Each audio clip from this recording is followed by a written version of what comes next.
Meu marido é muito mesquinho, desde que comprou seu carro novo, não o empresta para ninguém. Isso não estava certo. Então emprestei para o meu irmão durante um fim de semana enquanto meu marido estava viajando, mas meu irmão o bateu. Agora não sei o que fazer, ele chega amanhã. Sempre acreditei que o casamento é uma fusão total, onde o meu e o seu deixam de existir para dar lugar ao nosso. O Rodrigo, porém, parece ter esquecido esse juramento básico desde que aquela monstruosidade de metal, um SUV 0 km, entrou na nossa garagem. Ele trata aquele carro como se fosse um altar sagrado, passando horas limpando o painel com pincéis minúsculos e proibindo qualquer pessoa de respirar muito perto dos bancos de couro. Eu, como esposa dedicada, tentei relevar esse comportamento obsessivo, mas a verdade é que o egoísmo dele começou a me sufocar de uma maneira insuportável. Se somos uma carne só, por que eu deveria pedir permissão para tocar em algo que por direito moral também me pertence? A tensão atingiu o ápice na semana passada quando meu irmão, o Bruno, pediu para dar apenas uma volta no quarteirão e o Rodrigo negou com uma frieza que me deu calafrios. O Bruno é sangue do meu sangue, uma extensão de mim, e ver o meu próprio marido tratá-lo como um estranho indigno de confiança foi a maior ofensa que eu poderia receber. O Rodrigo não entende que ao negar algo ao meu irmão, ele está me negando. Está me diminuindo e colocando um objeto material acima dos laços familiares que eu prezo tanto. Aquela recusa não foi apenas sobre um carro, foi um ataque direto à minha autoridade dentro da minha própria casa e à generosidade que deveria guiar nossa união. Quando o Rodrigo anunciou que precisaria viajar a trabalho para o interior por alguns dias, eu vi ali a oportunidade perfeita para restaurar o equilíbrio da nossa relação. Eu não estava planejando nada maligno, apenas queria dar uma lição de desapego naquele homem que parece amar mais um motor do que a própria esposa. Decidi que o Bruno merecia um momento de brilho, algo que compensasse a humilhação que ele passou na frente do Rodrigo dias atrás. Afinal, se o Rodrigo não estava aqui para vigiar o seu tesouro, com aqueles olhos de águia, eu, como a guardiã do lar, tinha todo o direito de decidir quem poderia ou não usufruir dos nossos bens. Aproveitei o silêncio da casa logo após a partida dele e peguei a chave reserva que ele tolamente achou que eu nunca usaria. Chamei o Bruno e entreguei a chave na mão dele, dizendo que ele poderia levar a namorada para jantar em um lugar especial naquele sábado à noite. Foi um gesto de pura bondade da minha parte. Uma tentativa de mostrar que nesta família, nós nos apoiamos e compartilhamos o que temos de melhor. Eu me senti vitoriosa, sentindo que finalmente estava exercendo meu papel de parceira igualitária, quebrando as correntes do controle mesquinho que o Rodrigo tentava impor sobre mim.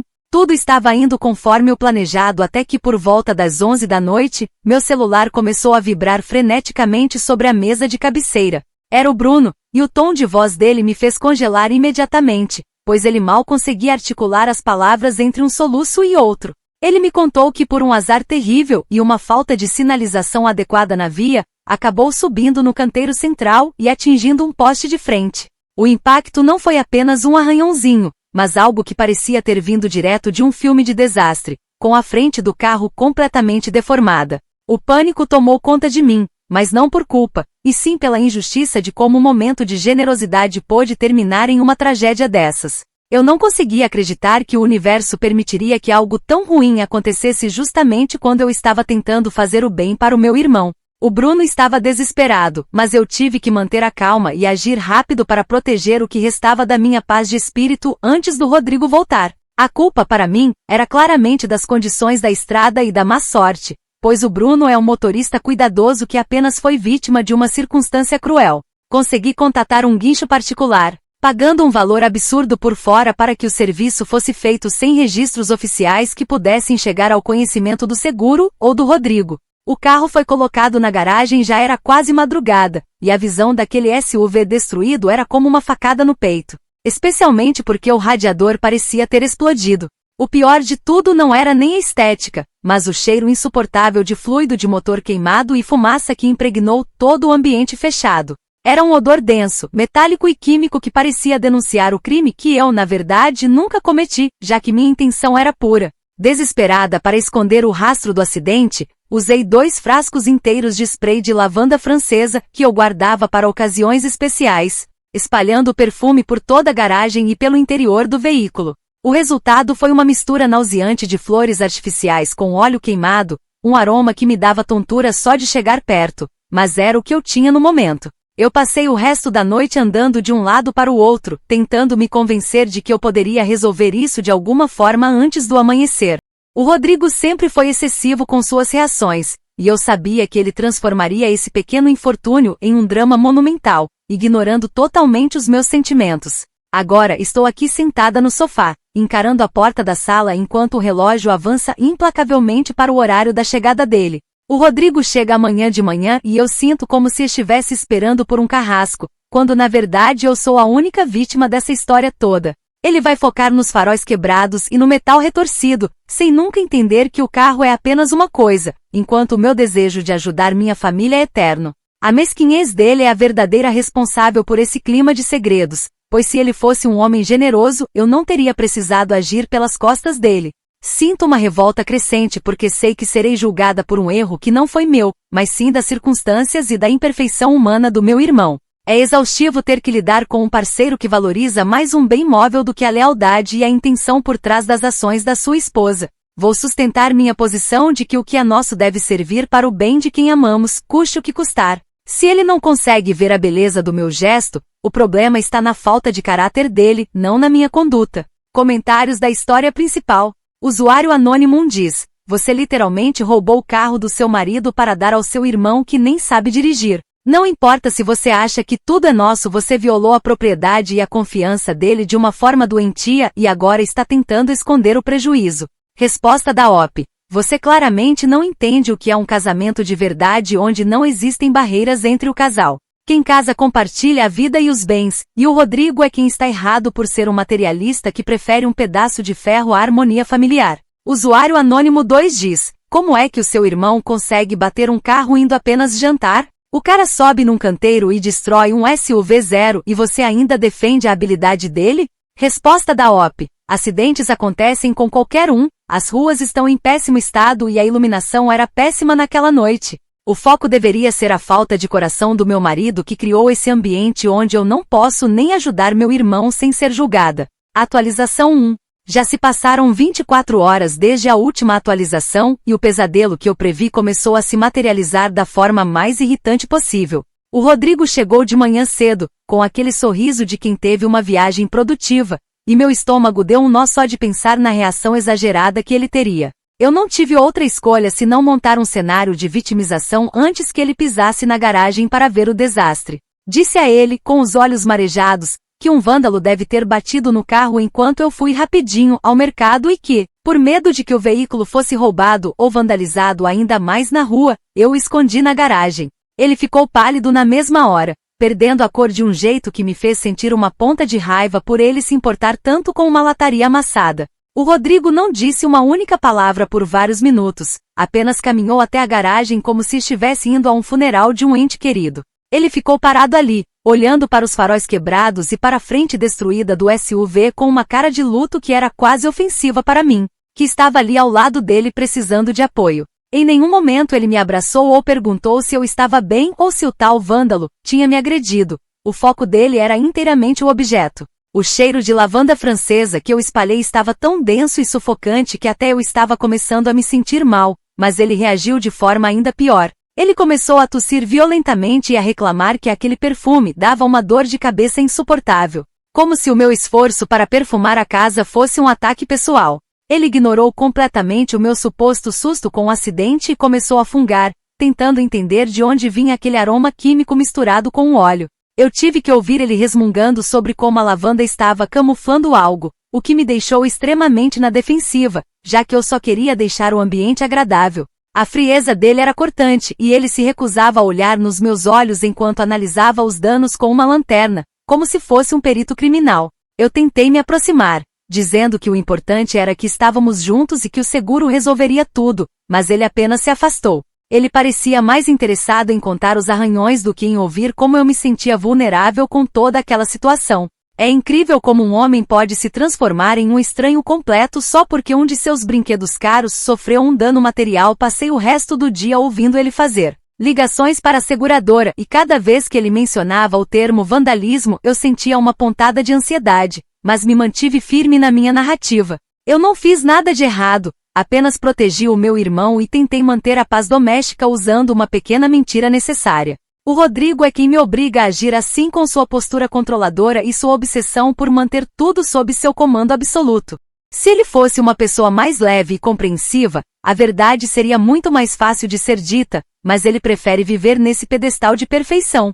Para piorar, ele começou a questionar detalhes do meu passeio ao mercado, querendo saber em qual unidade eu tinha ido e por que não havia câmeras de segurança no local. Eu tive que inventar que fui em uma quitanda mais afastada porque queria frutas frescas para a volta dele, transformando meu erro em um gesto de carinho. Mesmo assim, ele mantinha aquele olhar desconfiado, como se estivesse tentando montar um quebra-cabeça onde as peças não se encaixavam. Eu me sinto uma prisioneira em minha própria casa, sendo interrogada por alguém que deveria ser meu porto seguro. O Bruno me mandou várias mensagens perguntando como as coisas estavam, e eu tive que dizer para ele sumir por uns dias para não levantar suspeitas. Meu irmão está sofrendo tanto quanto eu, talvez até mais, por causa desse peso que o Rodrigo coloca sobre todos nós. É injusto que a nossa família tenha que caminhar sobre ovos só porque um homem decidiu que seu SUV é mais importante do que a tranquilidade de todos. O ego do Rodrigo está ferido, e ele está usando esse ferimento para punir a mim com seu silêncio gelado e suas perguntas capciosas. À noite, ele nem sequer quis jantar a comida que eu preparei com tanto cuidado, dizendo que o cheiro da garagem tinha tirado o apetite dele. Ele se deitou de costas para mim, e eu fiquei ali, olhando para o teto, sentindo uma indignação profunda por ser tratada dessa forma. Eu sou a esposa dele, a mulher que compartilha os sonhos e as dificuldades, mas para ele, no momento, eu sou apenas o ruído de fundo de um prejuízo financeiro. A falta de empatia dele é o que realmente está destruindo o nosso casamento, não um acidente de trânsito trivial. Eu sei que a verdade é uma construção social e que, na minha versão, eu sou a heroína que tentou ensinar generosidade a um homem mesquinho. Se o carro quebrou foi porque o destino quis mostrar a ele que nada é permanente e que o amor deve ser o centro de tudo. Infelizmente, o Rodrigo é cego para essas lições espirituais e prefere se afundar em orçamentos de oficina e peças originais. Vou continuar mantendo minha história, porque admitir a verdade agora seria dar a ele a satisfação de me controlar ainda mais. Amanhã ele disse que vai atrás de imagens de segurança das ruas vizinhas para identificar o vândalo, e isso me deixou com o coração na mão. Eu não esperava que ele fosse tão longe por causa de um simples amassado, mas a obsessão dele não tem limites. Preciso pensar em algo rápido para impedir que ele descubra que o vândalo na verdade tem o mesmo sangue que eu. A pressão está aumentando, e eu sinto que o Rodrigo está transformando nossa vida em um campo de batalha por causa de pura vaidade materialista. Comentários da atualização 1. Usuário Anônimo diz: você tem noção de que mentir para a seguradora sobre um acidente causado pelo seu irmão é uma fraude grave que pode te levar para a cadeia? Você está colocando a liberdade do seu marido em risco para encobrir a sua própria irresponsabilidade. Resposta da OP: é apenas uma estratégia de sobrevivência conjugal para lidar com um homem que transformaria a verdade em uma arma de destruição em massa. Se o sistema é rígido, eu tenho que ser flexível para proteger minha família do temperamento dele. Usuário Anônimo 2 diz: o seu marido está visivelmente arrasado e você só consegue reclamar do cheiro de lavanda e da frieza dele? Você não sente um pingo de remorso por ter destruído algo que ele conquistou com esforço? Resposta da OP: sinto remorso sim, sinto remorso de ter casado com alguém que valoriza mais um motor e 4 rodas do que a minha integridade emocional e a minha família. O dinheiro se recupera, mas a falta de generosidade dele é uma mancha eterna na nossa relação. Atualização 2. Já se passaram 3 dias desde a última atualização e a atmosfera aqui em casa se tornou algo digno de um filme de terror psicológico. Tudo por causa da teimosia do Rodrigo. Ele cismou que precisava ver as câmeras de segurança da rua de qualquer maneira para encontrar o tal vândalo que ele tanto persegue. Tive que agir rápido e falar com o nosso vizinho, o senhor Arnaldo, inventando que o Rodrigo estava tendo um surto de paranoia e que era melhor não alimentar isso com vídeos. Depois disse ao Rodrigo que o sistema do vizinho estava desligado por causa de uma manutenção técnica, esperando que ele desistisse dessa busca insana. Em vez de aceitar a situação e seguir em frente, o Rodrigo simplesmente parou de falar comigo de forma definitiva, adotando um silêncio que ecoa em cada cômodo. Ele me trata como se eu fosse um móvel invisível, passando por mim sem nem ao menos me dirigir o olhar ou um bom dia básico. Essa atitude é de uma infantilidade atroz, pois ele está tentando me punir emocionalmente por algo que na cabeça dele, ainda é apenas uma suspeita não confirmada. Eu me sinto humilhada em minha própria residência, sendo obrigada a mendigar a atenção do meu próprio marido enquanto ele se fecha em seu mundo de rancor. O ápice do desrespeito aconteceu ontem, quando ele instalou uma tranca eletrônica na porta do escritório dele, onde ficam os documentos do carro e as chaves reserva. Eu tentei abrir a porta para levar um café e me deparei com aquele teclado numérico ridículo, uma barreira física que simboliza a desconfiança que ele plantou entre nós. É ultrajante que ele sinta a necessidade de me trancar para fora de uma parte da nossa casa, como se eu fosse uma criminosa comum. Tentei ensinar ele a ser uma pessoa mais aberta e generosa, e ele me responde com mais controle, muros e uma vigilância doentia. Ele está destruindo nossa conexão sagrada por causa de um para-choque e um radiador, provando que seus valores estão completamente invertidos. Para ele, a segurança de seus papéis e chaves vale mais do que a paz de espírito da esposa que está ao seu lado todos os dias. Eu gritei com ele através da porta fechada, dizendo que o casamento estava virando uma prisão de alta segurança, mas ele nem sequer se deu ao trabalho de responder. O silêncio dele é a arma mais cruel que ele poderia usar, pois me nega o direito de me defender e de mostrar o quanto ele está sendo injusto. Sinto que estou vivendo com um carcereiro, não com um companheiro de vida, e tudo isso por causa da sua incapacidade de perdoar o que quer que ele ache que aconteceu. O Bruno me liga chorando quase toda hora, sentindo-se culpado pelo clima que se instalou, e eu tenho que ser a rocha que sustenta a todos nós. É um fardo pesado demais carregar a responsabilidade emocional de um irmão abalado e de um marido que se tornou um estranho frio e calculista. O Rodrigo não percebe que sua atitude está empurrando a mim e ao Bruno para um canto onde a única saída será o ressentimento eterno. Cada vez que eu vejo aquela luzinha da tranca eletrônica piscando no corredor, sinto um desejo imenso de pegar minhas coisas e ir embora. Mas por que eu deveria sair do que também é meu? Ele não tem o direito de me expulsar emocionalmente da nossa vida compartilhada só porque o ego dele foi ferido junto com a frente do SUV. Ele está agindo como se fosse o único dono de tudo, ignorando que eu sou a alma desta casa e que sem mim ele não teria nada além de objetos caros e frios. A mesquinhez dele agora se transformou em uma patologia de controle que me assusta profundamente. Hoje de manhã, vi que ele começou a organizar pastas com fotos do acidente e orçamentos detalhados de 3 oficinas diferentes. Tudo em segredo dentro daquele escritório trancado. Ele passa horas lá dentro, provavelmente planejando como vai me confrontar ou como vai lidar com o prejuízo sem me incluir em nenhuma decisão. Eu me sinto uma intrusa na vida dele, alguém que ele tolera mas em quem não confia mais, e isso dói mais do que qualquer palavra agressiva que ele pudesse dizer. A falta de diálogo é o veneno que ele escolheu para matar o nosso amor lentamente, gota a gota. Tentei mais uma vez conversar com ele durante o café, mas ele simplesmente pegou o prato e foi comer na varanda, longe da minha presença.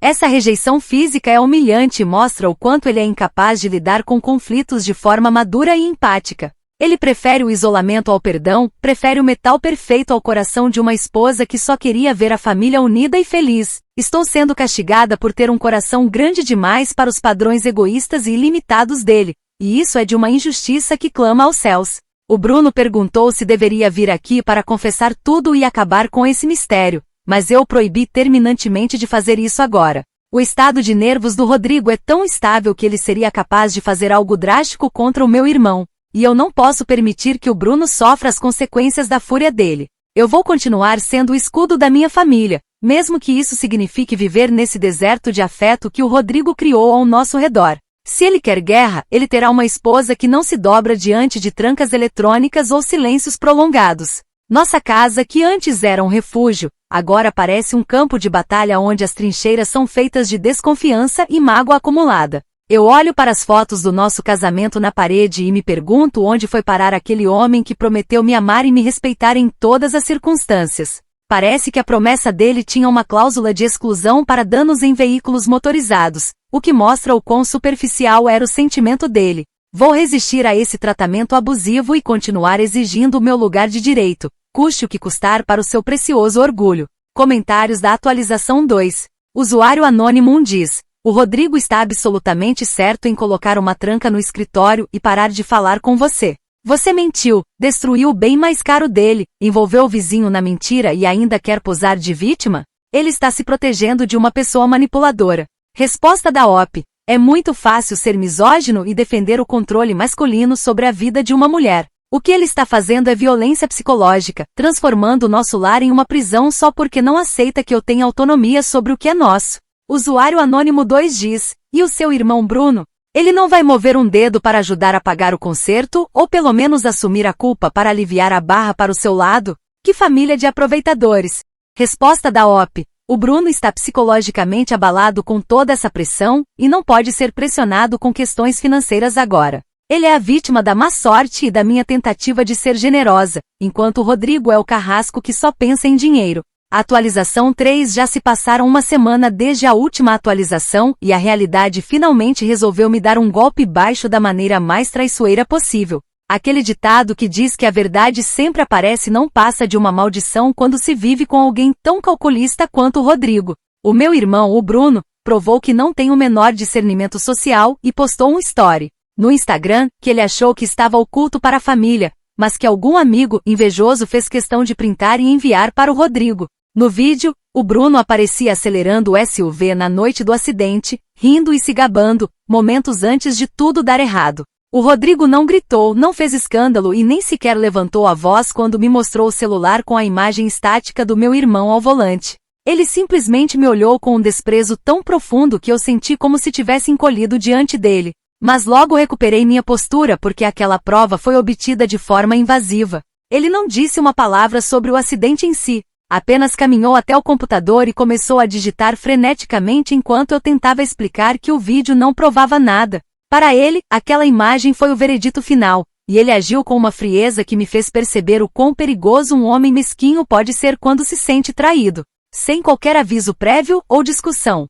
O Rodrigo pegou o cartão de crédito adicional que eu usava para as despesas da casa e para meus mimos pessoais e simplesmente o cancelou na minha frente. Ele disse com uma calma assustadora, que como eu acredito piamente que o que é dele é meu, ele decidiu aplicar essa lógica de forma integral a partir de agora. Ele afirmou que as minhas joias de família, aquelas que herdei da minha avó, e o meu fundo de reserva que eu guardava para emergências, agora são nossos, para pagar o conserto e a desvalorização do carro. Eu fiquei em choque, sentindo que ele estava roubando a minha herança e o meu futuro por causa de uma vingança financeira barata. Eu tentei argumentar que as minhas joias têm um valor sentimental que nenhum carro no mundo poderia substituir, mas ele apenas deu de ombros. Ele disse que o valor sentimental que ele tinha pelo SUV também foi destruído pela minha mentira e pela irresponsabilidade do meu irmão. É inacreditável como ele consegue equiparar pedras preciosas e ouro de família com um monte de peças de reposição e tinta automotiva. O Rodrigo revelou-se um calculista frio que prefere ver a esposa desamparada financeiramente a admitir que acidentes acontecem e que a família deve vir em primeiro lugar.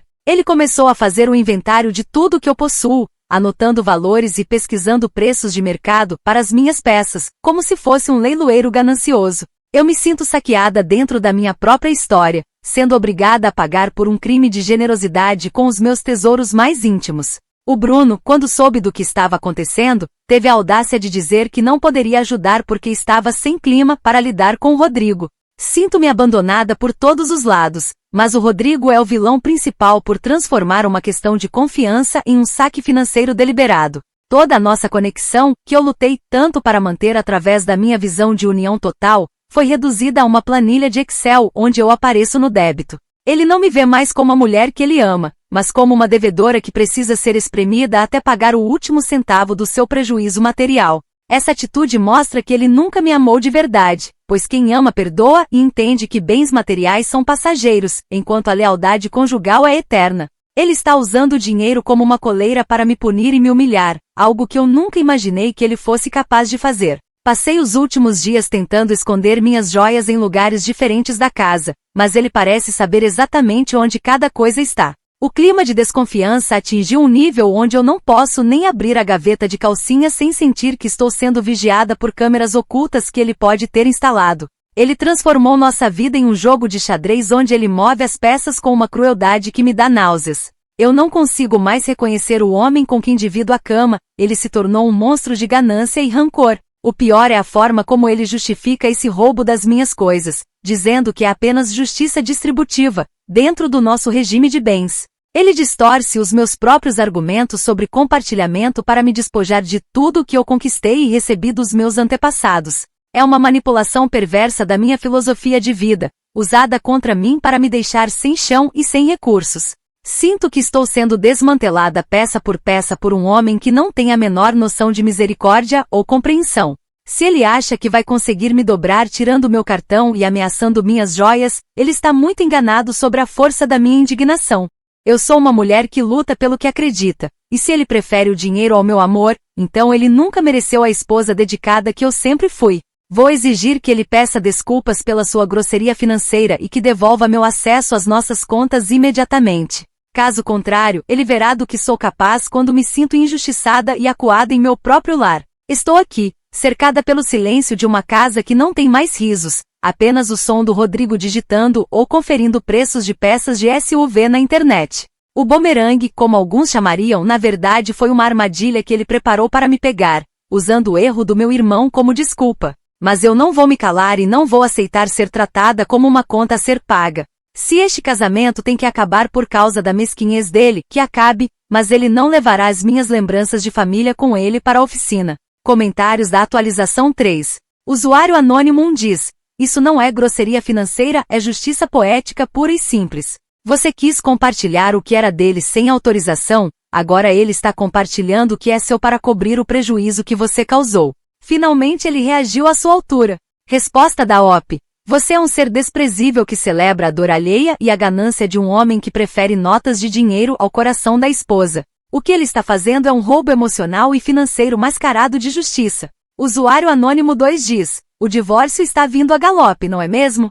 Depois de tudo isso, você ainda tem coragem de exigir desculpas? Você destruiu a confiança dele e agora está colhendo os frutos da sua manipulação. Resposta da OP. Se ele não pedir desculpas pela forma asquerosa como está lidando com as minhas coisas e pela sua falta de tato familiar, eu mesma irei embora. Não nasci para ser contadora de um homem que não entende o valor de um gesto de bondade. Atualização 4. Já se passaram 2 semanas desde a última atualização e o silêncio que antes me incomodava agora se transformou no vazio absoluto da minha nova realidade. O Rodrigo foi embora de vez. Mas a lição final que ele decidiu me dar foi de uma crueldade que eu nunca julguei ser possível vindo de alguém que um dia disse que me amaria para sempre. Ele não apenas saiu de casa, ele executou um plano de vingança que me deixou sem chão, sem teto emocional e literalmente sem meios de locomoção. Ele vendeu o meu carro, aquele modelo compacto que meu pai deu de entrada com tanto sacrifício e que, por uma questão de crédito na época,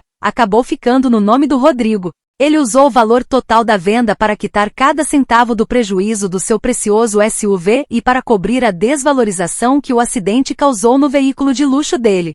O Rodrigo me deixou apenas com um envelope sobre a mesa da cozinha contendo o carnê das parcelas que ainda faltam ser pagas do meu ex-carro e um cartão de transporte público, carregado com o valor de um mês. Ele teve a audácia de deixar um bilhete dizendo que já que eu amo tanto a ideia de compartilhar e de união total, agora eu poderia finalmente compartilhar o ônibus com o resto da cidade e viver a verdadeira experiência da coletividade. Estou aqui, sentada no chão da sala no meio de caixas de papelão, pois não consigo mais sustentar esta casa sozinha agora que ele cortou todos os recursos. O cheiro de lavanda velha, agora misturado com um odor persistente de óleo e poeira, parece ter grudado na minha pele e nos meus móveis. Uma lembrança constante do dia em que tentei ser generosa. Sinto-me traída não apenas pelo meu marido, mas pelo próprio destino, que permitiu que um gesto de bondade em relação ao meu irmão terminasse em uma ruína tão completa. O Rodrigo agiu com uma frieza cirúrgica, provando que sua mesquinhez era muito maior do que qualquer laço afetivo que construímos em anos de convivência.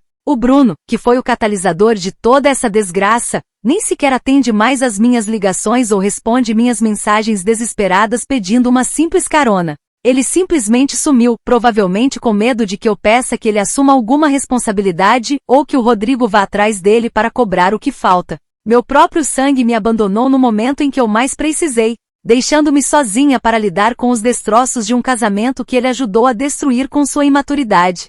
A lição de generosidade que eu tentei ensinar ao Rodrigo acabou se tornando o meu próprio cadafalso, e eu estou pagando o preço mais alto por acreditar na bondade das pessoas. Minha tentativa de ensinar generosidade e de quebrar o egoísmo do Rodrigo me deixou sem marido, sem carro e, o que é pior, sem a dignidade que eu sempre preservei. Olho para o cartão de transporte público na minha mão e sinto uma náusea profunda ao pensar nas filas e no caos que me esperam, enquanto ele desfila com seu SUV consertado e brilhante. Ele venceu através da força financeira e da manipulação legal, deixando-me apenas com as dívidas e o cheiro de um perfume que agora eu odeio com todas as minhas forças. Estou cercada por lembranças de uma vida que desmoronou por causa de um metal retorcido e de uma visão de mundo que o Rodrigo nunca teve a grandeza de compartilhar comigo.